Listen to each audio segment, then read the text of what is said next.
Should you buy Just Cause 4 in 2025? It was supposed to be bigger and better than its predecessor, but did it actually deliver? I think we all know Just Cause 4 had a rough launch, but time changes things. So whether you're a fan of the games or just looking for a new open world game, today we're breaking down whether Just Cause 4 is finally worth playing in 2025. Welcome back. So, Just Cause 4 had some big shoes to fill. The series had built a reputation for delivering over-the-top games with explosions, chaos, and gameplay that made you feel unstoppable. But the game at launch didn't exactly blow everyone away. The game introduced controversial mechanics like extreme weather events, but also removed or altered features that fans absolutely loved, leading to some mixed reviews. Some praised its ambition, while others felt it lacked the polish and the fun factor of its predecessors. But the question remains, was Just Cause 4 unfairly judged at launch, or is it still the weakest entry in the series? And more importantly, is it actually worth playing today? Let's talk a bit about the story first. Just Cause 4 dropped Rico Rodriguez, this time in South American inspired nation called Solis. This time, Rico isn't just overthrowing Di Ravello, he's uncovering a personal connection to the game's central conflict, making the story feel more personal than previous games. And on paper it sounds like a great evolution, but I didn't really like it. Compared to Just Cause 3, the storytelling has taken itself more seriously, but the execution is uneven. The villain, especially Gabriela Morales, had the potential but lacked some screen time to be truly memorable. The factions and the supporting cast exist mainly to justify the missions, rather than adding depth to the world. So, does the story matter in Just Cause 4? Or is it just another loose excuse for blowing things up? Well, let's just say if you came for deep storytelling, you might be in the wrong place. When it comes to the gameplay, Just Cause 4 doubled down on what the series is best known for. Flying around with the wingsuit, the chaotic combat, and the explosive destruction. And this time the tethering system is more customizable than ever. It allows for crazy experiments like attaching boosters to enemies or suspending vehicles in midair. You had a balloon attachment, the normal grappling hook, or the boosters. How does this destruction hold up? So in my opinion, the physics-based chaos is still pretty fun, but the environmental destruction feels toned down. The buildings don't collapse like they used to, and some explosions lack weight. And the big new addition, the weather system, like the tornadoes and lightning storms, sounded amazing in theory. But in the game itself, it often felt like more of a set piece than a truly dynamic, game-changing mechanic.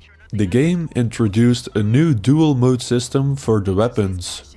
They let each gun have a secondary fire mode, grenade launchers, homing missiles, or even wind cannons, adding more variety from the last game.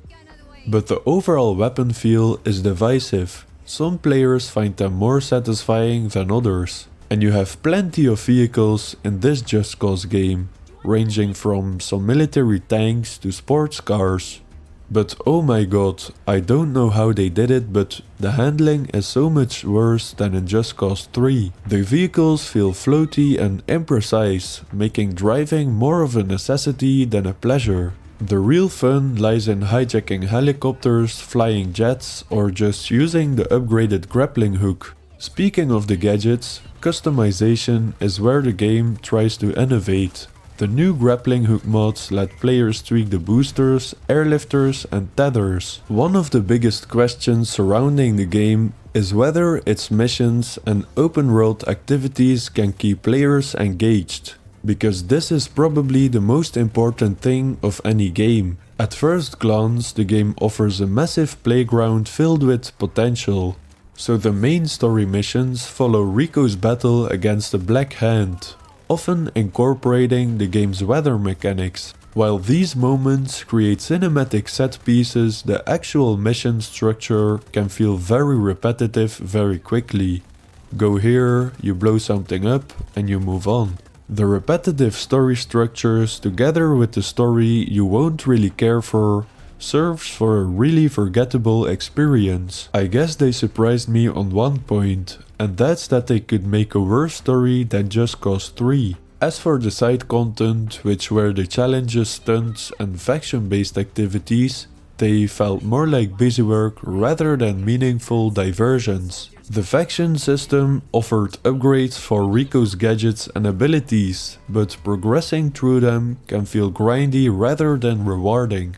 And the worst part, in my opinion, is that unlike Just Cause 3, where liberating settlements felt like an achievement, Just Cause 4's territory control system lacked the same sense of progression. The thing is with this game, while there's plenty things to do, many activities blur together over time.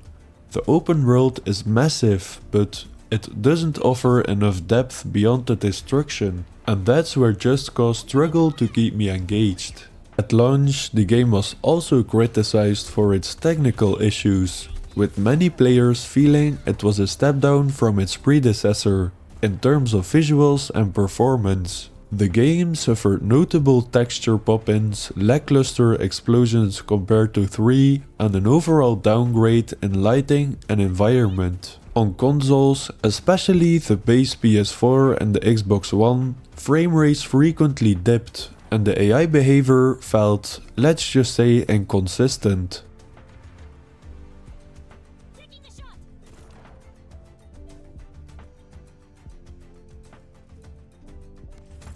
But this is something they did improve over time. Some patches improved stability and ironed out some of the worst issues. On more modern hardware, PS5 and Xbox Series S, the game benefited from better load times and improved frame rates due to backward compatibility. On PC, optimization is still a mixed bag. While high-end setups can run the game pretty smooth, mid-range systems may still experience performance issues, especially during chaotic battles. Unfortunately, even with updates, some core issues remain. Pop-in is still present, and the game's visuals never quite recovered from the downgrade controversy. Close-up textures and world details sometimes feel unfinished. In 2025, the game is typically priced well below its original launch cost, often found at a significant discount during seasonal sales on platforms like Steam, PlayStation and Xbox. On Steam, it goes as low as around $4 and on other platforms around 10 to 20 USD. And it's frequently bundled in with the game's DLC, even on sale, which can add a bit of extra value if you want the whole experience. And considering its base game versus other open world games, it's a much cheaper option than newer titles. The DLC offers additional missions, vehicles and weapons, but it doesn't drastically expand the gameplay. So if you're only after the core game and its main campaign, you can easily skip the DLC without missing much. If you look purely in terms of value, Just Cause 4 is still a decent buy if you're a fan of open world games and want an affordable action-packed game. But if you're comparing it to other modern open world games like Red Dead Redemption or Cyberpunk, you will find those titles offer more depth, storytelling and polish for a slightly higher price. For its current price point though, Just Cause 4 delivers some solid fun. Just don't expect a masterpiece. So to wrap things up, Just Cause 4 offers exactly what it promised: chaos, explosive open world fun, and a bit of destruction. If you're an action fan who loves tearing apart environments with a grappling hook, a wingsuit, you'll find plenty things to enjoy. However, it's hard to ignore that Just Cause 4 falters in the areas that matter the most: the storytelling, the mission variety, and the technical polish. So if you're someone who wants a narrative experience, I wouldn't play this game. It's also not as refined and polished as other open world games, making it hard to recommend for those looking for something with more depth. For longtime fans of the Just Cause series, or anyone who just wants to blow things up, Just Cause 4 is still pretty fun, especially for its price. But if you're new to the series or you're expecting something more grounded or meaningful, you might have to play Just Cause 3. Until next time, and drink enough water.